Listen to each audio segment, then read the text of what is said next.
Hi, it's me again with Corel tips and tricks. Somebody's trying to do something like this, and they're following along with one of my videos and trying to do a star from the center of the page, and they do everything right, but they're doing one thing wrong. So they're taking a star, and I want a six-sided star, and then I'm going to hit P and put it in the center of the page, and then I can make it a five-sided star, and it's still in the center of the page. Corel thinks that the center of the star is that X, but really the rotation of the center of the page is right there. And then they take it and they go to windows, dockers, and corners, and they round off the corners like that. And here's where they're doing wrong. They're controlling D and then thinking they can, what I always show, to take the shift tool and bring it in. Well, that's probably okay, but a lot of times it's not going to work because it's further here than it is here.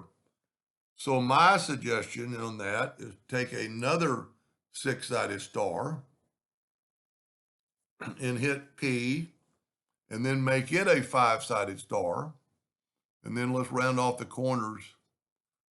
Whoop. See, and a lot of times if you do too much, let's go 0.25, you get that shape. Now they're going to rotate it just a little bit. And in this case, you wouldn't really have to rotate it. And we're going to go alternate C to make it rotate from the center of the page, which is that. And they're just going to kind of put that up there. So if they didn't do that, that's the problem. If they go from like that edge over to here with the 3-point curve line, now that line will center or rotate around the center.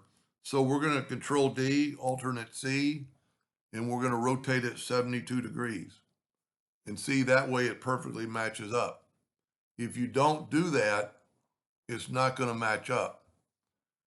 And then, of course, they're taking the Smart Fill tool, like I did on the other one. I don't really like that shape, but it'll work. And then we're going to take the Interactive Fill tool, and let's put a little darkness this way. That's probably too dark, but it's good enough for the video. And then they're controlling, or you could control D, alternate C, and rotate it 72 degrees, and you get that exact shape. That's pretty cool. So I'm going to make a copy of that, control C, and then I'm going to back up and kind of explain the other way they did it and then why it's not working. So we'll take this star away, and they think control D and make a duplicate and hold down the shift key. See how it's just not in the center? You can just tail big time. And you can't, if you rotate that, well, we'll just do it. Well, let's rotate it a little bit like we had, and you can just, I can just see it. So then if you, let's zoom in here and get your 3-point curve line and go from that node down to that node and put a little curve to it. Now, if we control D and duplicate it, alternate C to have it rotate the 72 degrees, look where the line ends up, because it's not, this star, that star is not in the center.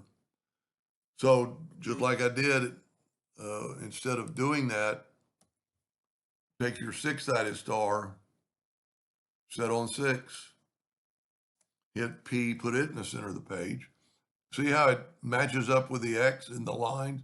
Now, if we make it a 5, it doesn't match up anymore. That's too big, so let's go 0.2, and then rotate it from the center of the page. So alternate C and rotate it just a little bit. Your lines will match up. So we take our 3-point curve line and go from the center down to here, and then and then when we control D and alternate C and rotate it to 72 degrees, it matches up every time perfectly. And the reason I made a copy of that, because now I can paste that back in and I have my old star to, if I want to look at it. Anyway, I hope it answered their question and helped somebody in the future, and thank you for watching.